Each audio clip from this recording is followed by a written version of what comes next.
Dear Jamay, magandang araw sa inyong lahat mga kakonfesyon. Ako si Carol, 22 anyos na ako ngayon at graduating student sa kursong marketing dito sa Malabon.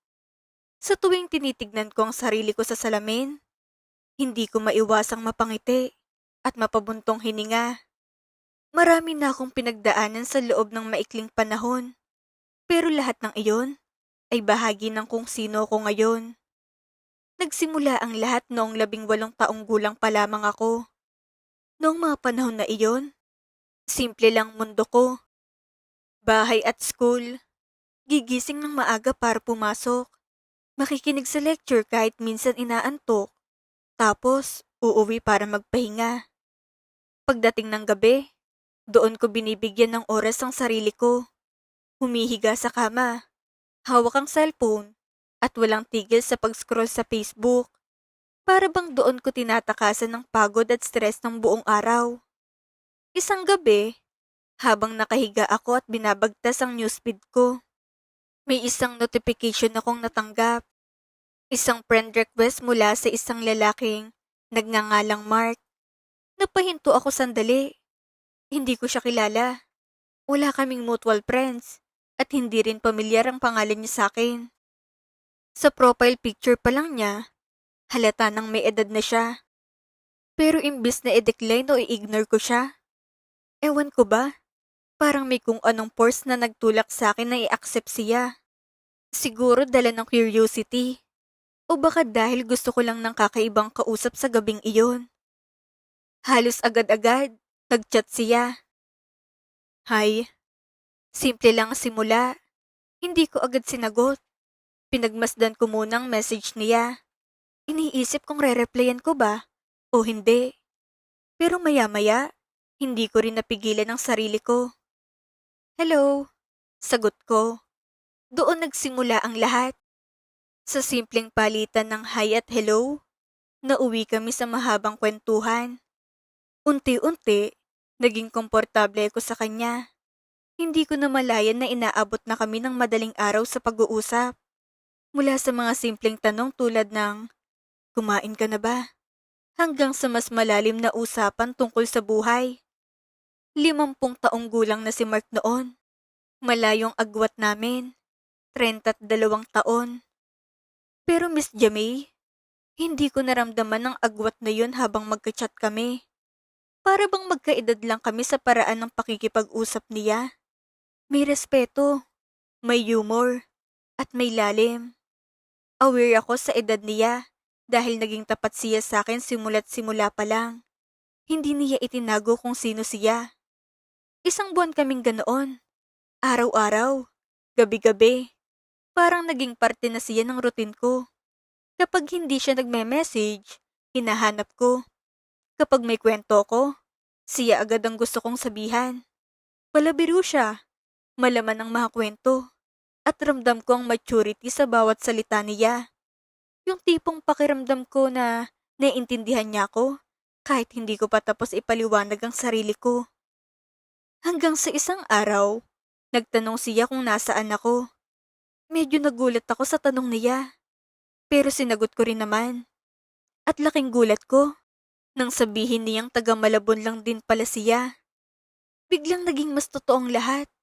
Hindi na lang siya isang taong nasa screen. Isa na siyang taong pwedeng makita, makausap, at makasama sa totoong buhay. Saktong-sakto.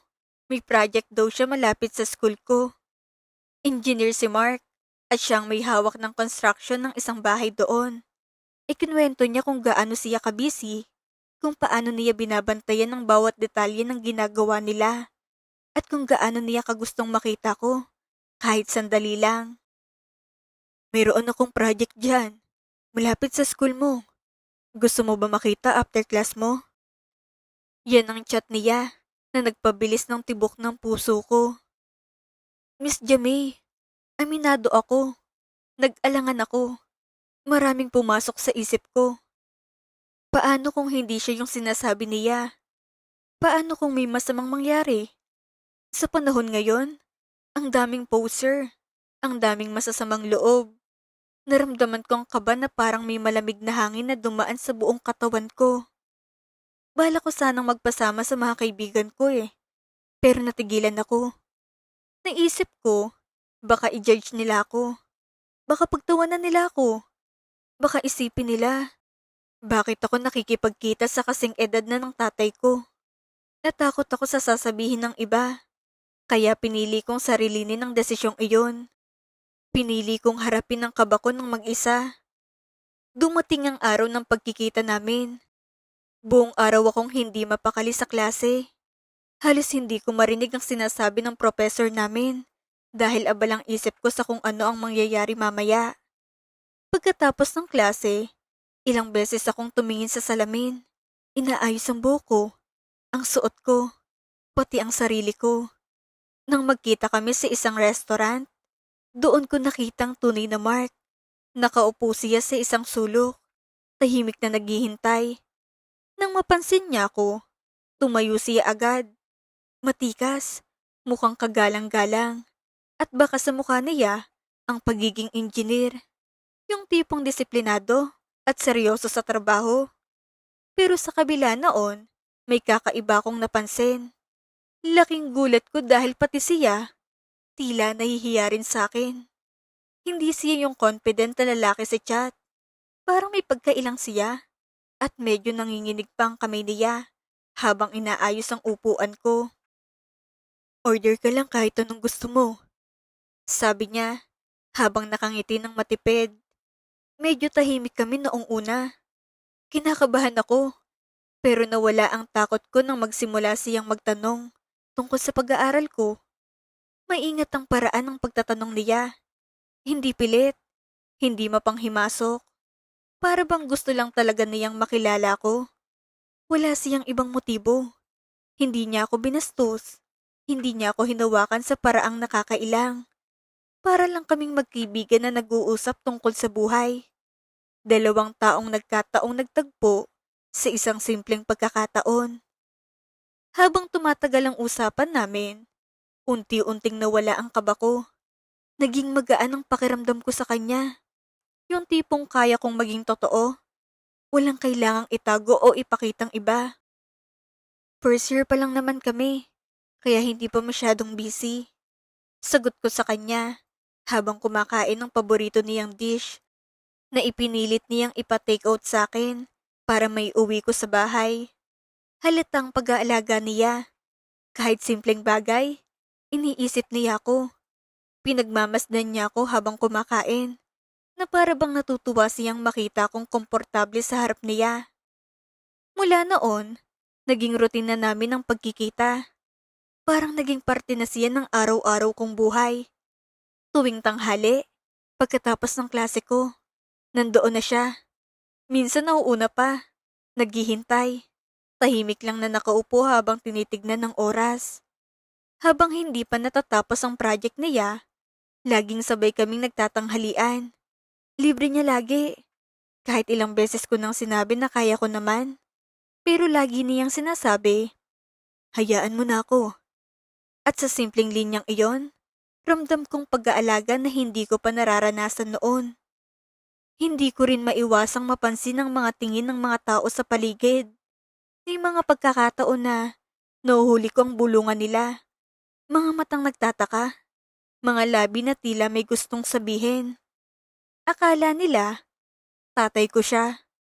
Minsan, may kirot sa dibdib ko tuwing naiisip ko yon. Parang may maliit na bahagi ng sarili ko ang nahihiya, nalilito, at nasasaktan. Pero sa tuwing titingin ako kay Mark at makikita ko ang pagiging kalmado niya, pinipili ko na lang ding huwag pansinin ang lahat. Hanggang sa dumating ang araw na matatapos ng project niya. Ramdam kong bigat ng araw na iyon, kahit hindi pa niya sinasabi. Parang may paparating na pagbabago na hindi ko maipaliwanag.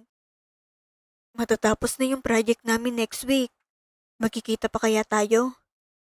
Tanong niya, at baka sa boses niyang lungkot. Hindi siya tumitingin ng diretso sa akin. Parang may takot na baka hindi niya magustuhan ang isasagot ko. Oo naman, malabon ka lang naman, di ba? Sagot kong may kasiguraduhan. Sa isip ko, walang magbabago. Nandoon pa rin siya at nandito pa rin ako. Ganun lang kasimple. 1 taon kaming ganoon, Miss Jamay. Hindi lang basta pagkikita, kundi mga alaala na unti-unting bumuo sa kung ano kami. Mall, restaurant, pasyal. Minsan simpleng lakad lang. Minsan tahimik na upuan sa isang sulok habang nagkikwentuhan. Walang label, pero laging magkasama. Parang may relasyon, pero walang pangalan. Hanggang sa isang gabi, habang magkatabi kaming nakaupo at tahimik na nag-uusap, tinanong niya ako, ano ba tayong dalawa? Nabigla ako, para akong binuhusan ng malamig na tubig. Hindi ako handa. Hindi ko inaasahan na darating ang tanong na iyon. Sa dami ng nararamdaman ko, hindi ko alam kung alin ang uunahin. Takot, kaba o ang katotohanan. Ang isinagot ko, kaibigan. Isang salitang akala ko'y ligtas. Isang salitang akala ko ay makakapagpanatili sa kung anong meron kami. Pero iyon palang sisira sa amin. Simula noon, nagbago ang lahat. Unti-unting naging malamig si Mark. Yung dating araw-araw na chat, naging paminsan-minsan na lang. Wala nang, good morning. Wala nang, kumain ka na ba? Yung presensya niya na dati kong inaasahan, bigla na lang nawala. Ayoko ako ang unang mag-chat dahil may pride din ako. Pero habang tumatagal, hindi ko na matiis. Parang may kulang sa araw ko.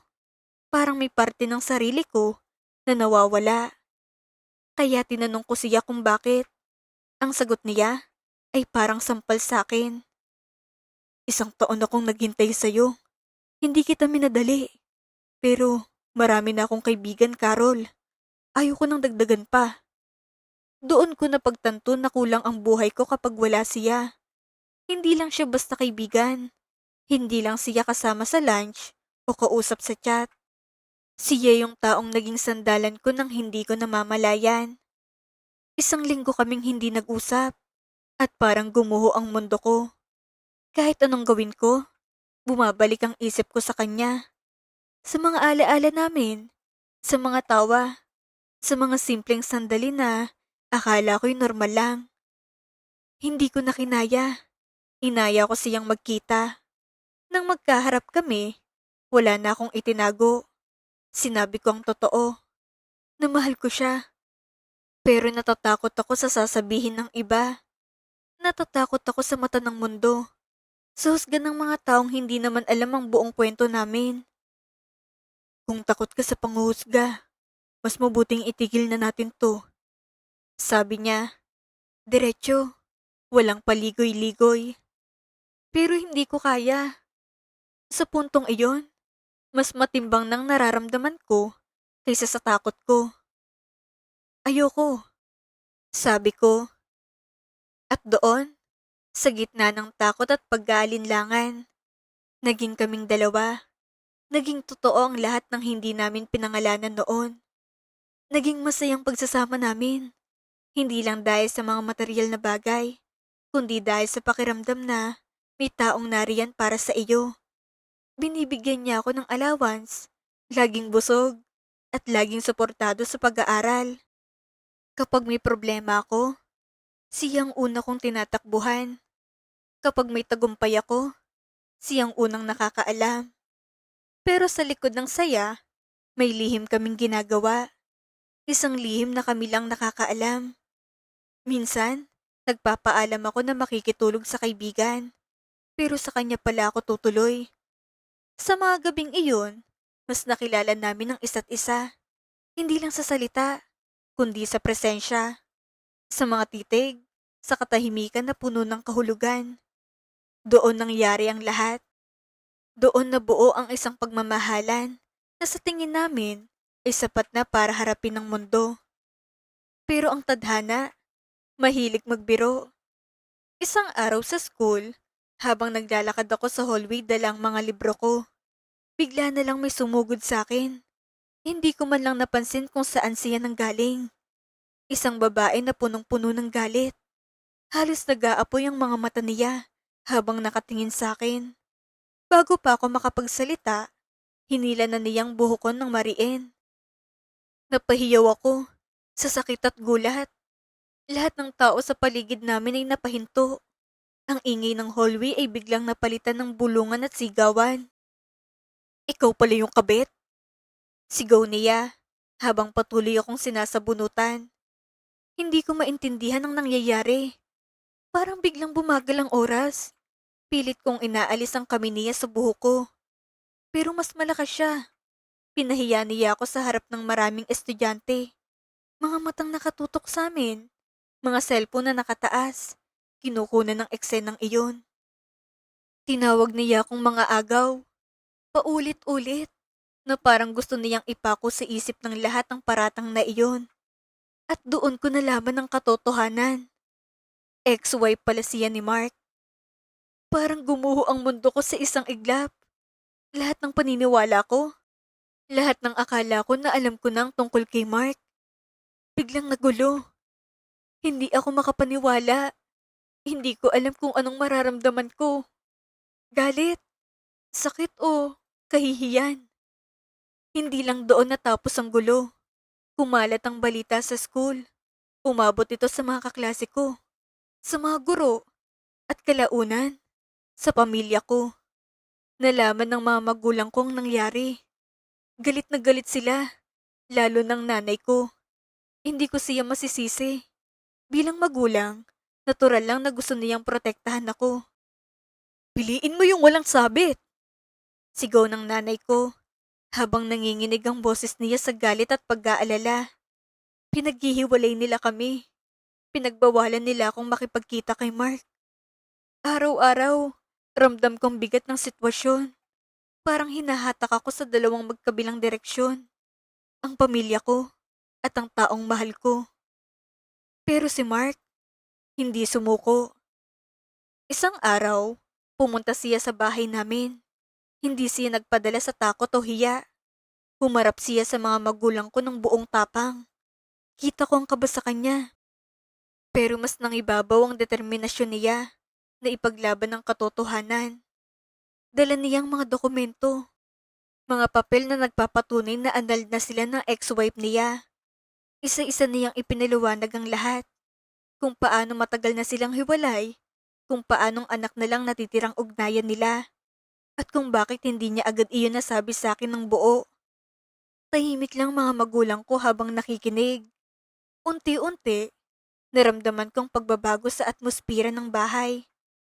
Mula sa matinding galit, naging mabigat na katahimikan, hanggang sa dahan-dahang pag-unawa. Dahil doon, dahan-dahang kumalmang bagyo sa pamilya ko.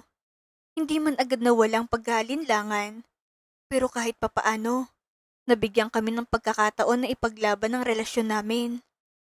Akala ko tapos ng pagsubok, pero may panibagong biyayang dumating na naging mitya rin ng panibagong sakripisyo.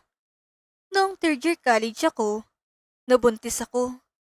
Hindi ko makakalimutan ang araw na nalaman ko iyon. Nanginginig ang kamay ko habang hawak ang resulta. Halo-halo ang emosyon ko. Takot, saya, kaba at pagkalito. Hindi ko alam kung paano ko sasabihin kay Mark, at lalo na sa mga magulang ko. Pero nang sabihin ko kay Mark, hindi siya nagdalawang isip. Hindi siya nagalit. Hindi siya natakot. Sa halip, niyakap niya ako at sinabi, "Paninindigan kita." Pinanindigan ako ni Mark. Hindi siya lumayo. Hindi siya nagbago. Mas lalo pa nga siyang naging maalaga at responsable. Pero dahil sa hiya at sa mga matang mapanghusga sa school, pinili ko munang huminto. Hindi ko kinayang bulungan ang tingin ng mga tao at ang pressure ng sitwasyon. Nag-live-in kami. Doon nagsimulang panibagong yugto ng buhay ko. Malayo sa dating routine ko bilang estudyante. Naging full-time mom ako habang siyang nagtatrabaho para sa amin. Araw-araw, natuto ko ng mga bagay na hindi tinuro sa school. Kung paano mag-alaga ng bata, kung paano mag-budget, at kung paano maging matatag. kahit pagod na pagod ka na. Miss Jamay, sa ngayon, hindi pa ako nakakabalik sa pag-aaral dahil busy pa sa aming anak. Pero hindi ako pinapabayaan ni Mark. Sa kabila ng lahat ng pinagdaanan namin, nandoon pa rin siya, sumusuporta, nag-aalaga, at patuloy na naninindigan. Masaya kami. Hindi perpekto pero totoo. At alam ko sa sarili ko na kapag medyo malaki na ang bata, itutuloy kong pangarap ko. Hindi ko hahayaan na hanggang dito na lamang kwento ko. Dahil ang pag-ibig ni Mark ay hindi naging hadlang, kundi naging sandigan ko para maging matatag. Isang napakatapang na pag-amin mula kay Carol. Maraming salamat sa pagbabahagi ng iyong kwento. Ang pag-ibig ay hindi laging madali, lalo na kung malayong agwat ng edad at may mga nakaraan na kailangang ayusin. Pero gaya ng nakita natin, basta't may katapatan, paninindigan, at legal na basihan, kayang lagpasan ng anumang paghusga. Ang tunay na pag-ibig ay hindi lamang tungkol sa nararamdaman, kundi tungkol sa pananagutan. Hindi sapat na mahal niyong isa't isa. Kailangan ding maging handa na harapin ang mga responsibilidad at ng mga resultang kaakibat ng inyong mga desisyon.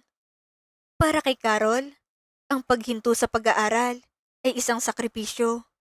Pero ang mahalaga ay hindi niya binitawan ang kanyang pangarap at may katuwang siya na handang sumuporta sa kanya hanggang sa dulo. At sa mga papasok sa isang relasyon na may malaking agwat sa edad, siguraduhin na malinis ang intensyon at walang ibang taong matatapakang karapatan. Kayo mga ka-confession, anong aral ang inyong nakuha sa kwento ni Carol? I-comment ang inyong saloobin sa ibaba. Muli, itong inyong lingkod, Miss Jamay. Hanggang sa susunod nating confession.